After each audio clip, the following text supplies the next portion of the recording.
आज 129वीं जयंती भीमराव अम्बेडकर जी की मेड़ता के मंडी प्रांगण के अंदर और किसान संयुक्त मोर्चा का पूरा भारत में आह्वान है कि इस जयंती को बहुत धूमधाम से मनाया जाए। और धूमधाम मनाने के पीछे जो अभी तो मोटा कारण है कि भी संविधान के अंदर एक अधिकार दिया हुआ बोलने का, लेकिन सरकार ने क्या किया, जब नोटबंदी की है ना, नोटबंदी धीरे धीरे मंडी बंदी, बोलती बंदी। मैं बोलती बंदी का एक उदाहरण देना चाहूंगा आपको। जो लोग सोशल मीडिया ने यूज करें तो पर्यावरण बचाने के लिए पूरी दुनिया के अंदर एक आंदोलन चल रहा है कि भाई पर्यावरण बचना चाहिए, हवा बहुत खराब हो गई है। तो इसके लिए एक है लड़की छोटी सी ग्रेटा थनबर्ग नाम, उसने यह कहा कि पूरा धरती बचे, जीव जंतु बचे, तो पर्यावरण बचना चाहिए। सारी सरकारें गड़बड़ काम कर रही है, सारी सरकारों का। किसानों का आंदोलन जब से चल रहा है तो उसने कहा कि किसान बिल्कुल ठीक कर रहे हैं, और उसने ये भी लिखा कि खेती जो है वो पर्यावरण को ठीक करती है। जब खेती में बिजाई होती है, हरियाली होती है, तो खेती ठीक करती है। और पता भी आपको सबको कि बहुत सारे किसान अमेरिका के अंदर इस बात का मुआवजा लेते हैं जिसको कार्बन क्रेडिट बोलते हैं। वो कार्बन जो फैक्ट्रियां छोड़ती है, धुआं जो छोड़ती है, उसका क्रेडिट लेती है।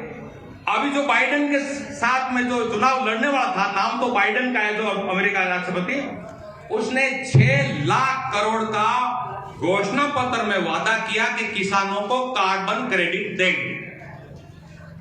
एक हमारे सागर धारा जी है पर्यावरणविद, वो कहते हैं हिंदुस्तान के किसानों को 1,20,000 करोड़ का मुआवजा सिर्फ धुएं की वजह से किसानों को मिलना चाहिए।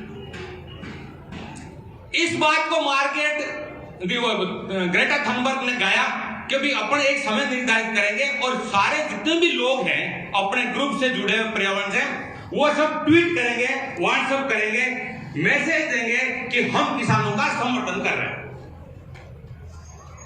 इस बात को एक शिवा नाम की, क्या नाम है उसका, शिवा नाम एक लड़की बेंगलोर की, उस लड़की ने क्या किया, उस ट्वीट को लोगों को भेज दिया कि भी हम सब समर्थन करते हैं। मैं आपके पड़ोस में जाहिल का ही रहने वाला गांव सोनेली, तो कई लोगों ने कहा वो हमारे समझ में नहीं आया। मैं कहते मैं खान समझो, पुराने जमाने तो मायने शादी ब्याह होता तो कार्ड छापता को नहीं आपा, पीला चावल करता शादी के मायने, पीला चावल करते थे। तो पीले चावल कोई लेके जाते, चलो मैं हिंदी में बोलता हूँ, पीले चावल लेकर के, मान लो मेरे घर में शादी है तो मैंने त्यागी जी को पीले चावल दिए, त्यागी जी आप अपने गांव में जाना और ये पीले चावल सबको दे देना। मैंने रिछपाल जी का, रिछपाल जी आप जाओ तो आप बड़े गांव में दे देना। वो पीले चावल से लोग शीघ्र नुनता मान के आ जाते थे। वही पीले चावल पर्यावरण ने दिए कि भाई जितने भी दुनिया के लोग हैं वो सारे समर्थन करो इस आंदोलन का, आंदोलन बहुत सही है। तो बोलती बंद कर दी, उसको गिरफ्तार कर दिया।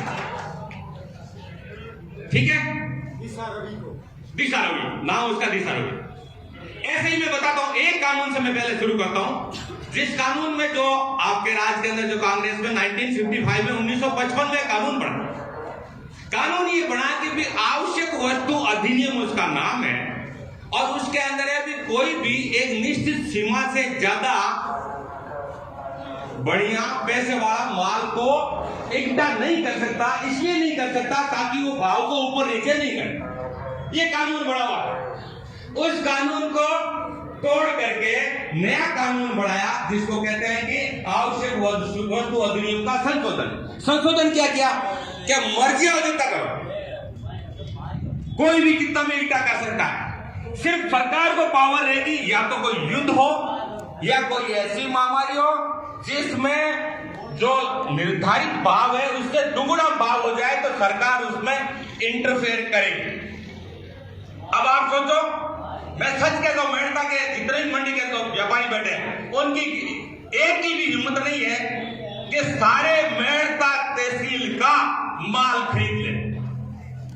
लेकिन जो बड़े बड़े गोदाम इन्होंने कानून लाने से पहले ही बढ़ा दिए। क्या कानून बनाया कि भाई अब जमाना क्या जा रहा है, जमाना जा रहा है टेक्नोलॉजी की तरफ, लोग घर में ही माल मंगा लेंगे। तो एक जो अडानी का आपने नाम सुना है और अंबानी का नाम, दो का तो सुना, और इनकी कड़ियां मिली हुई है बहुत ऊपर नीचे, यानी पूरे कॉर्पोरेट से। देखा यार हमारे पास में यदि ये स्टॉक की सीमा हटा दी तो इसको इकट्ठा कर लेते हैं माल। ये माल कॉर्पोरेट कंपनियां कैसे इकट्ठा कर देगा, मजे की बात। इन्होंने बड़े गोदाम बनाने चालू किए, जिन गोदामों का नाम रखा साइलो गोदाम।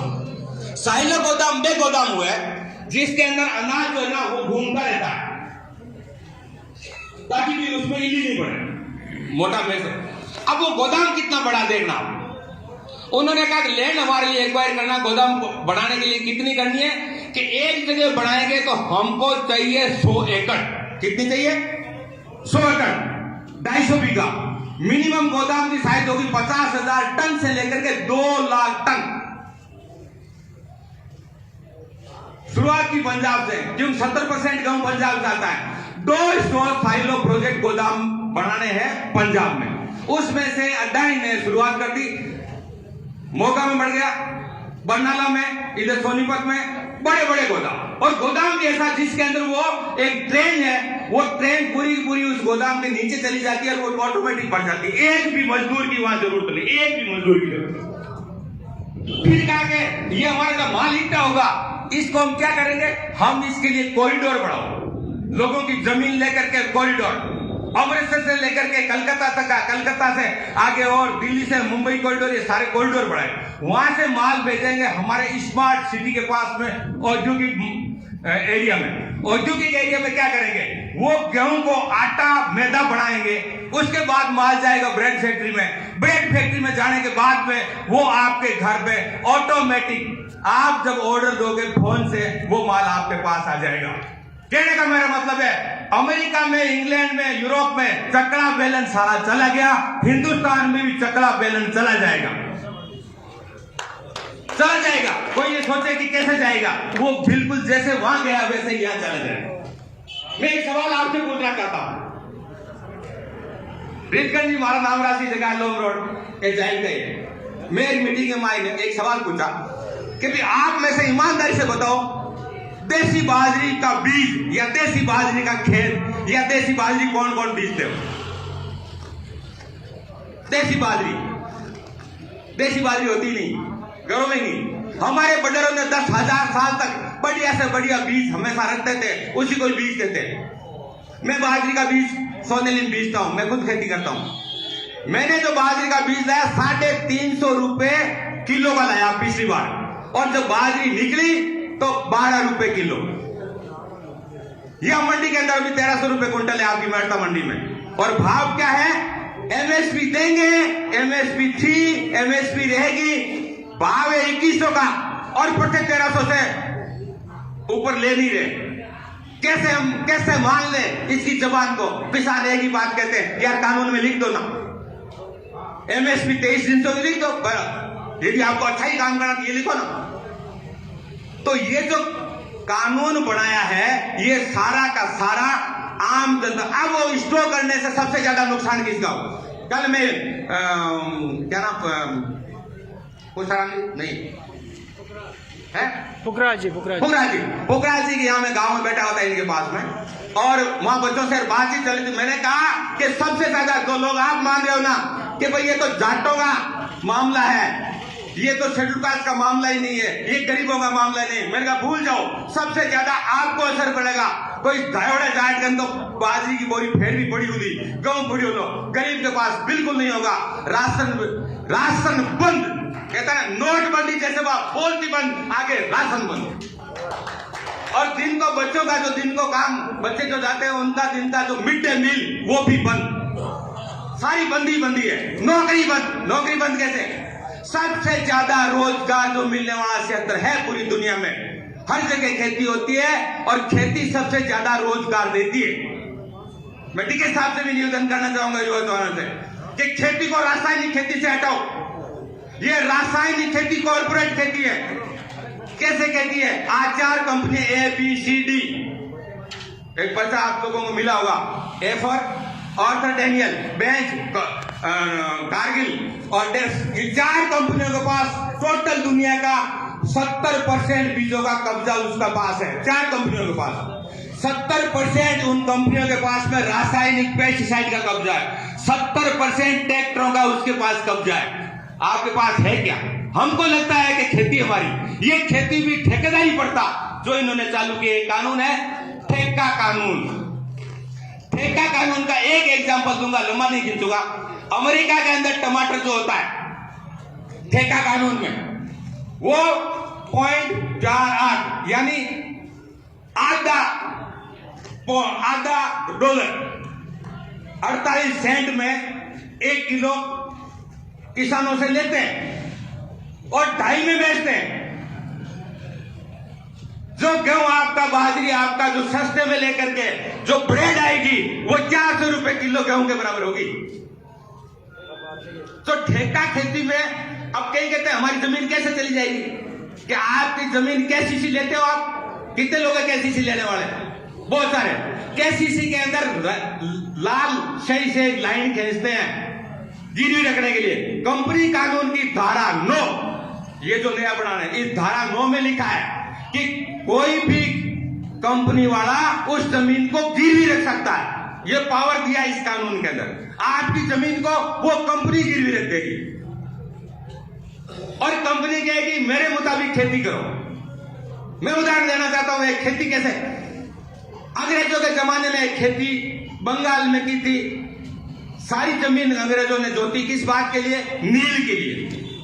सेकेंड वर्ल्ड वॉर हो गया, अकाल पड़ गया, अनाज था वो फौजियों को बेच दिया, लोग भूखे मर गए। खेती कराई नील की, चावल की खेती नहीं थी। यहां पर कंपनी को यदि ये फायदा होगा कि मुझे यदि किसी फूल, गुलाब के फूल में ज्यादा फायदा है तो गुलाब की खेती कराएंगे, दूसरी खेती नहीं कराएंगे, भूखे मरेंगे हम। मोनोपोली उसकी होगी। तो वो कहता है जो खेती में तुम काम करोगे, एग्रीमेंट करोगे, बीज भी मेरा, खाद भी मेरा, ट्रैक्टर भी मेरा, सब कुछ मेरा, सब मैं लिखूंगा और जब आप लाके मुझे दोगे तो उसका स्टैंडर्ड से जांच करके हम देंगे। मैं पेप्सी का एक उदाहरण देना चाहता हूं। पेप्सी कोला के अंदर एक भाव किया, एक छोटा सा भाव कि भाई आलू लेने हमको और आलू के चिप्स बनाने, 6 रुपए किलो में सौदा हुआ। लोगों ने कहा ठीक है यार, कम से कम आवे, गारंटेड तो आवे, इसमें लिखा है गारंटेड आपको मूल्य मिलेगा, गारंटेड 6 रुपए किलो में। अब जैसे ही किसान का माल निकला, मंडी का भाव था 8 रुपए किलो और सौदा था 6 रुपए का, फटाफट पेप्सी ने खरीद लिया। लेकिन दूसरे साल लोगों ने देखा यार ठीक है पेप्सी वाला लेंगे तो सही, सारों ने आलू बीजना चालू कर दिया। आलू हो गए ज्यादा, भाव हो गया कम। मंडी उसने कंपनी वाले ने कहा तेरा आलू ग्रेडिंग में छोटा है, तेरा आलू मीठा हो गया, हमें तो चरकी चिप्स बनानी है। कहने का मतलब है आपके भाव को रिजेक्ट, माल को रिजेक्ट कर देंगे। वो माथे पड़ेगा किसान के ऊपर, वो जमीन चली जाएगी। एक कानून है जिसके अंदर है एक भारत एक मंडी। अरे भाई मार्केट आप बिका 2 जमीन है, मैं कहां लेके जाऊंगा बाजरी को? कहीं बेच सकता हूं क्या? और क्या मनाई थी, मैं सेव खरीदता था कश्मीर का, हिमाचल का सेव नहीं खरीदता था क्या? क्यों बेवकूफ बना रहे हो जनता को? एक मंडी नहीं, जो तुम्हारी कंपनी है तुम्हारे घर के सामने खड़ी।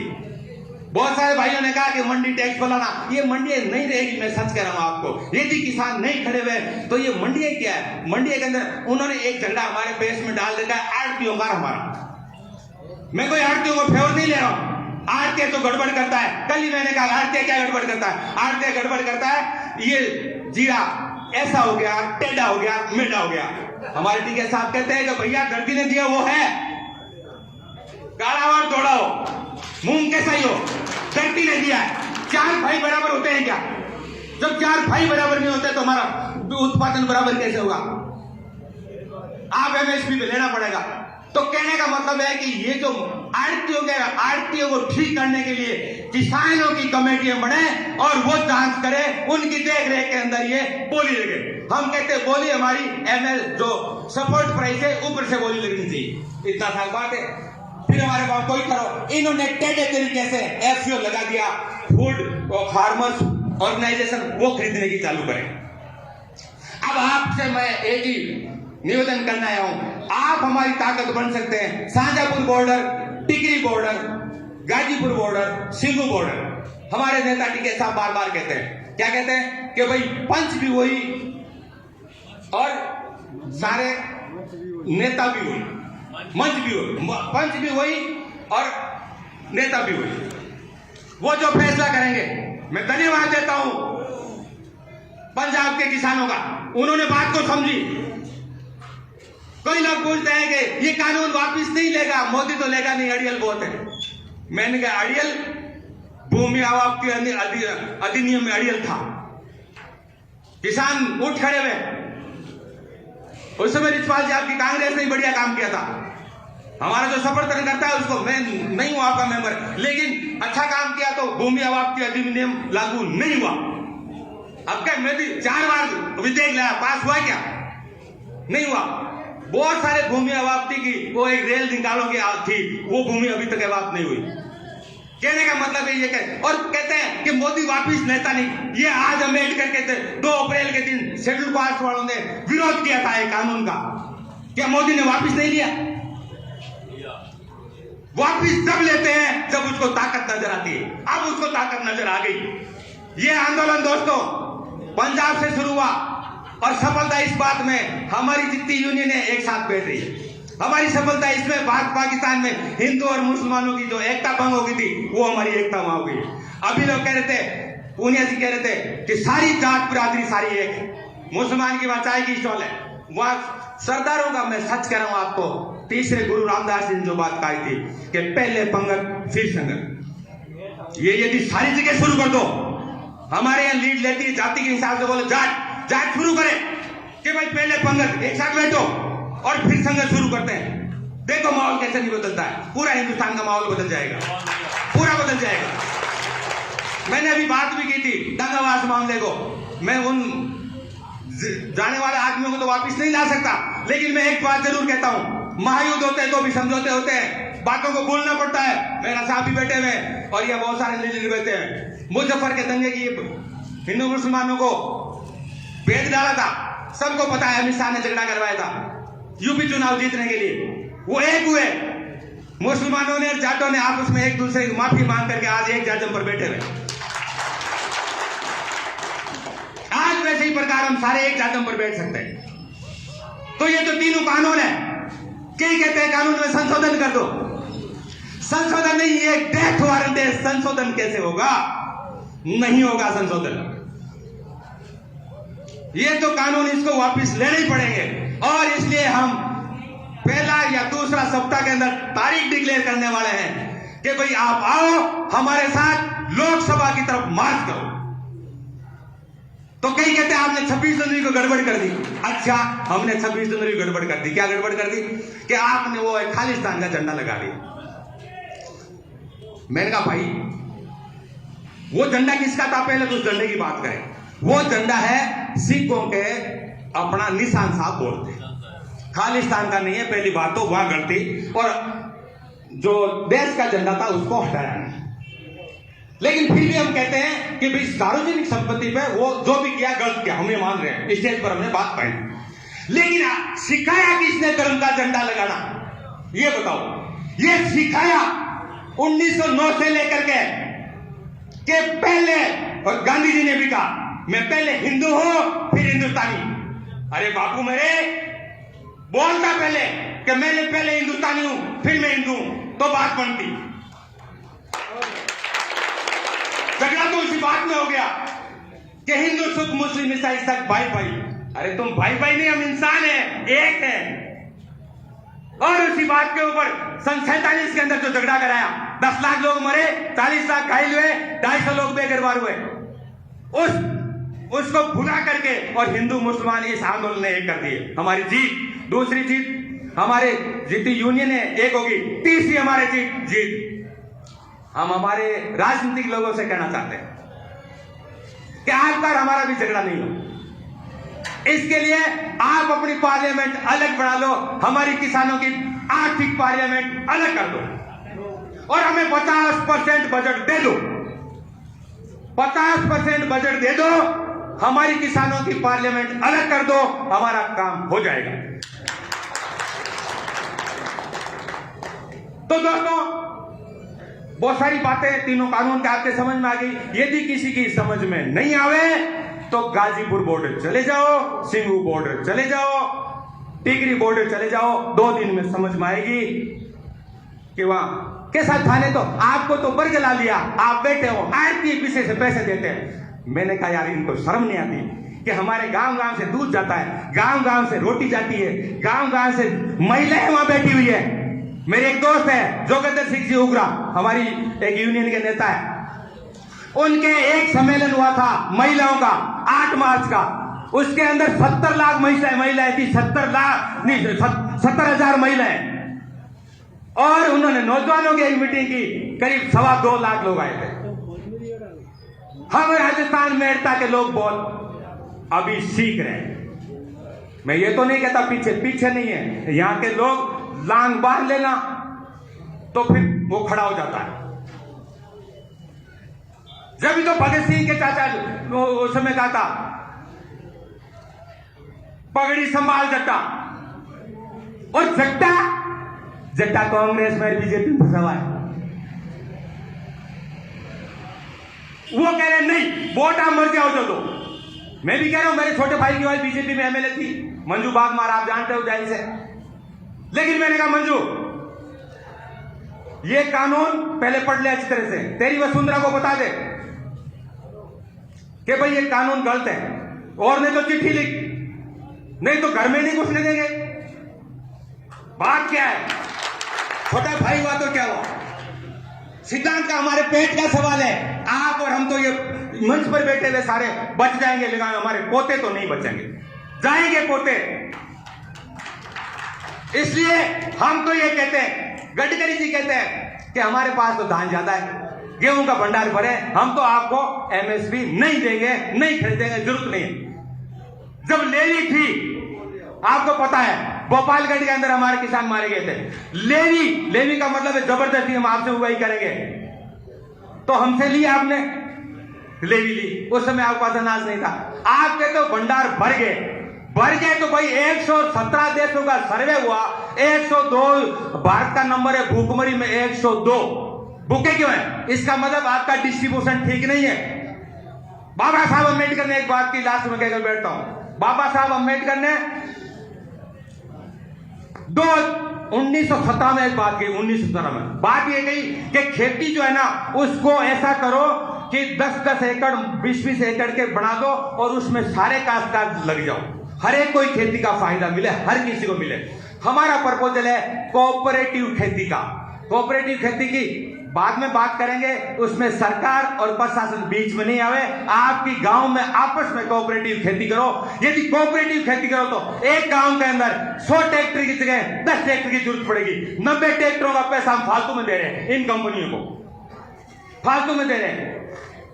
अभी टीके साहब बहुत सारी बातें करेंगे हमारे सामने, मैं बहुत लंबा नहीं समय लूंगा, मैंने काफी समय लिया आपके बात में। और मैं लास्ट में यही निवेदन करना चाहूंगा कि आप अपना पार्टी को वोट मर जाओ जो देना, आप हमारी बात को मानते हुए दूसरे सप्ताह में या पहले सप्ताह में लोकसभा में चलने के लिए हमारे साथ तैयार रहे। धन्यवाद।